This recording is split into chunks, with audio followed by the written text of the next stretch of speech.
ना पाक करायचा ना साखरेचा वापर करायचा.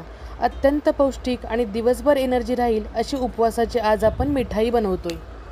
आणि ही बनवण्यासाठी फक्त 3 वस्तूंचा आपण वापर केलेला आहे आणि त्या 3 वस्तू आपण उपवासासाठी नेहमीच खातो. अशी ही उपवासाची बर्फी तुम्ही सकाळी ब्रेकफास्टमध्ये घेऊ शकता किंवा मधल्या वेळेत खाण्यासाठीही वापरू शकता. ही 1-2 जरी खाल्ली तरी तुमचं पोट अतिशय भरल्यासारखं राहील आणि पौष्टिकही आहे. आणि लहान मुलांना जरी डब्यामध्ये दिली तरीही चालू शकते किंवा तुमचा उपवास नसला तरी जरी खाल्ली तरीही अतिशय पौष्टिक अशी ही रेसिपी आहे. नेहमीप्रमाणे रेसिपी अगदी सोपी आहे. अगदी 20 मिनिटामध्ये ही रेसिपी बनवून तयार झाली होती. मी सुषमा खूप खूप स्वागत करते तुमचं आपल्या किचनमध्ये. एक पदार्थ म्हणजे आपण शेंगदाणे वापरणार आहोत.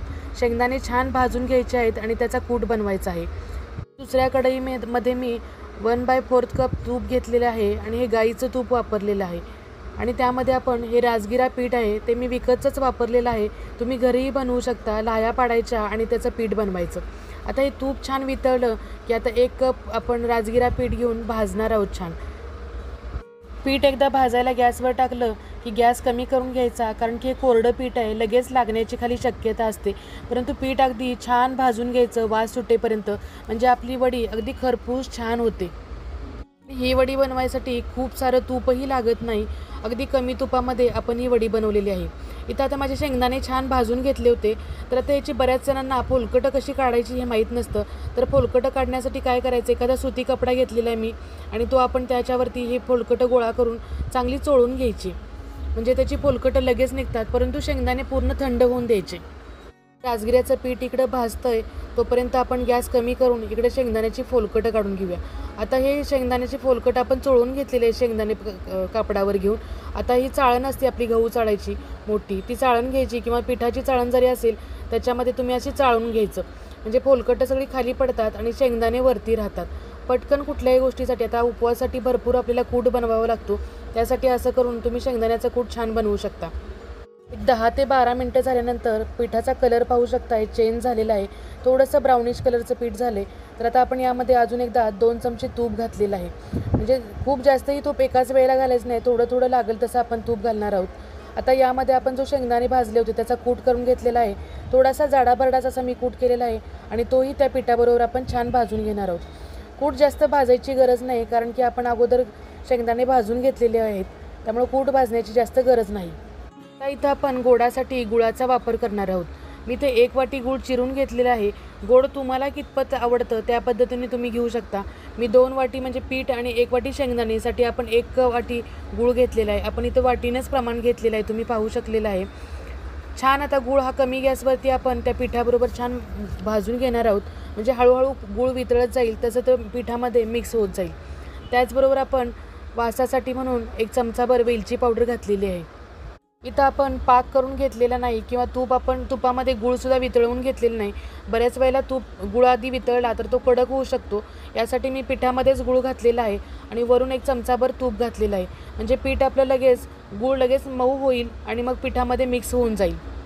एकदा गूळ घातला की साधारण 5-7 मिनटामध्ये गूळ वितळायला सुरुवात होते, कारण कसं होतं आपलं अगोदरचं पीठ गरम असतं आणि त्याबरोबर गूळ घातला की गूळ वितळायला सुरुवात होते. छान असा मिक्स होईपर्यंत आपण छान हे पीठ आणि गूळ मिक्स करून घेणार आहोत. गॅस कमीच ठेवायचा, गॅस मोठाच ठेवला तर खाली लागण्याची शक्यता असते. पर्यंत आपण ताटाला तूप लावून घेणार आहोत, म्हणजे यामध्ये आपण वड्या थापणार आहोत. खरं तर गुजराती स्टाईलमध्ये याला सुकडी म्हणतात, परंतु ती गव्हाच्या पिठाची बनवलेली असते. तर आपण उपवासासाठी बनवतोय, यासाठी आपण राजगिऱ्या पिठाची बनवलेली आहे. या पद्धतीने याचे तुम्ही लाडूही करू शकता, लाडूही याचे वळता येऊ शकतात. परंतु मी इथं बर्फी बनवलेली आहे, म्हणजे व्यवस्थित कडक अशी होते, खुसखुशीत छान होते. खरंच ट्राय करून पहा, खूप टेस्टी लागते. आता हे मिश्रण तयार झाले तर आता आपण हे आपल्या ताटामध्ये ओतून घेणार आहोत. ती माझं जरासं इकडं तिकडं लक्ष झालं की थोडंसं खाली आपल्याला लालसर झालेलं दिसतंय, थोडंसं लागलं. त्यामुळे लक्ष देऊनच तुम्ही ही गोष्ट करा. बर्फी कधी करायची असेल तर ज्यावेळेला मिश्रण तयार होतं त्यावेळेला लक्ष देऊन ही गोष्ट करावी लागते. आता हे मिश्रण गरम असताना लगेच थापून घ्यायचं, नाहीतर मग तुमच्या वड्या पडणार नाहीत, कारण लगेच थंड होतं आहे मिश्रण, कारण आपण इथं पाक बनवलेला नाही अजिबात. छान एकसारखं करून घ्यायचं. हातानं करता येत नसेल तर वाटीला तूप लावून घ्यायचं आणि व्यवस्थित थापून घ्यायचं. एक निवेदन करते, माझ्या चॅनलवरती नवीन असाल तर चॅनलला नक्कीच सबस्क्राईब करा आणि बेल आयकॉनला क्लिक करा. म्हणजे असेच पारंपरिक कधी नाविन्यपूर्ण असे पदार्थ पाहता येतील. भरपूर नवरात्रीचे उपवासाचे पदार्थ अजून येणार आहेत. नक्की ट्राय करून पहा. आता छान एकसारखं आपण हे थापून घेतलेलं आहे. आता याच्या आपण गरम असतानाच वड्या पाडणार आहोत. तुम्हाला जर ड्रायफ्रूट्स पाहिजे असेल तर तुम्ही अगोदर मिश्रणातसुद्धा घातले तरी चालू शकतात, परंतु मी फक्त वरून गार्निशिंगसाठी ड्रायफ्रूटचा वापर करणार आहे. ड्रायफ्रूटसुद्धा गरम असतानाच चिकटवायचे, नाहीतर ते परत चिकटत नाहीत. अगोदरच लगेच थापून घ्यायचे, नाहीतर काय होतं लगेच ते थंड होतं मिश्रण. कारण हे पीठ आहे, एकदम कोरडं पीठ आहे. आपण यातमध्ये पाक घातलेला नाही किंवा साखर नाही. साखरेचा पाक असेल तर ते धरून ठेवतं, परंतु गुळाचा वापर आहे त्यामुळे लगेच आपण गरम असतानाच त्याला सगळं थापून घेणार आहोत. आता छान आपल्याला पाहिजे तशा आपण वड्या पाडणार आहोत. एकदम छान खुसखुशीत अशा या वड्या बनतात आणि तुम्ही कुणाला दिलं तर हे कळणारही नाही की हे उपवासासाठी बनवले म्हणून. आणि अत्यंत पौष्टिक पदार्थ आहे. लहान मुलांसाठी नक्की करून बघा. खरंच खूप पौष्टिक आहे आणि खूप खुसखुशीत बनतात ह्या वड्या. उद्या नवरात्र चालू होते तर नवरात्रीसाठी अशा वड्या तुम्ही बनवून ठेवा. 1 महिनाभर स्टोअर करू शकता. अजिबात खराब होणार नाहीत. नवरात्रामध्ये नेहमी स्वीट काय खायचा हा बऱ्याच वेळेला पडलेला प्रश्न असतो. तर अशा बर्फी बनवून ठेवली तर मिठाई म्हणून हा पदार्थ नक्कीच तुम्ही ट्राय करू शकता.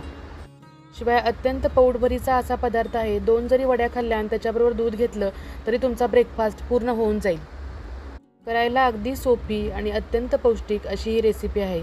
इथं पाहू शकताय थोडंसं थंड झालं नंतर मी वडी पाडली तर थोडासा याला क्रॅक गेला. त्यामुळे गरम असतानाच वड्या पाडून घ्यायच्या. परंतु ह्या वड्या थंड व्हायला, जरी वड्या पाडल्या तरी थंड व्हायला थोडा वेळ लागतो.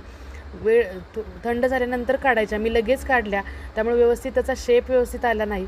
तुम्ही काय करा, पूर्ण थंड होऊन द्या आणि नंतर मग त्याच्या वड्या पूर्ण काढा.